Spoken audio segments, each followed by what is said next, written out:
respectifs. C'est volontiers que j'ai accepté de procéder à l'inauguration de cette station de traitement des eaux usées, car c'est une action prévue par le gouvernement dans son programme d'action 2021-2023, et cela dans son volet protection de l'environnement, la restauration des écosystèmes et la préservation de notre biodiversité.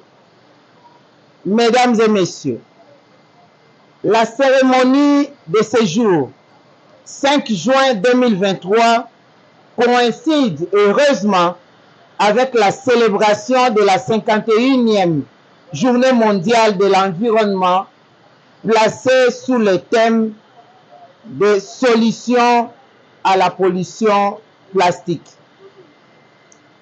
Mesdames et messieurs, permettez-moi avant toute chose de féliciter la Brasserie du Congo pour cette réalisation en faveur de notre écologie, mais aussi et surtout pour avoir respecté les moratoires que le ministère de l'Environnement et du Développement durable lui avait accordés. Je félicite aussi l'Agence congolaise de l'environnement et l'équipe des experts de mon cabinet et celle du secrétariat général du ministère de l'Environnement et du Développement durable qui ont accompagné la réalisation de cet ouvrage à travers un suivi régulier. Je comprends tout à fait la présence du secrétaire général au ministère de l'Environnement et du Développement durable qui a certainement écourté sa mission pour venir rehausser de sa présence cette manifestation. L'aboutissement de ce projet est une preuve que nous sommes tous capables de répondre aux exigences environnementales dans son volet de l'assainissement du milieu en général et du milieu aquatique en particulier. Vraiment, la volonté suffit. La volonté suffit de faire bouger les lignes.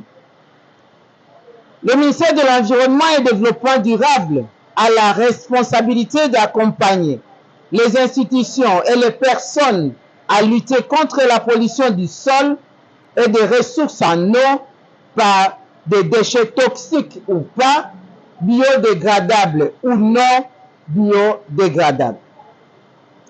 L'exemple de la BRA Congo aujourd'hui devra être suivi par tous ceux qui, dans les activités, ont des impacts négatifs sur nos eaux, rivières, lacs et océans, le sol et aussi des impacts négatifs sur la vie humaine en général.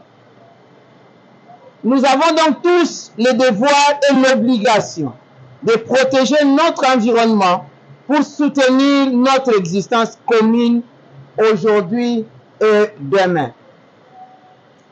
Le ministère de l'Environnement et du Développement durable qui, par ma présence ici, approuve ce modèle de station de traitement des eaux usées, se réserve ainsi le droit de l'imposer comme modèle de référence que tous les industriels et artisanaux devront adopter conformément aux orientations de son Excellence, Monsieur le Premier ministre, chef du gouvernement, contenu dans sa correspondance relative à l'incorporation des dispositifs de traitement des eaux usées dans toutes les sociétés opérant en République démocratique du Congo. La période de sensibilisation, de moratoire a expiré. Bientôt, le ministère de l'Environnement et du Développement durable procédera au contrôle et à l'application des sanctions à l'encontre de tout contrevenant. J'invite ainsi la Fédération des entreprises du Congo à prendre des dispositions qui s'imposent pour alerter les entreprises minières, pharmaceutiques et autres exploitants de se mettre en ordre du point de vue environnemental afin de ne pas accuser le gouvernement ou confondre les contrôles de la tracasserie. Mesdames et messieurs, je termine mon propos en encourageant la BRA Congo à poursuivre cette œuvre partout où sont installées ces usines ou ces succursales. La sécurité, c'est aussi un corps sain dans un environnement sain. Je vous remercie.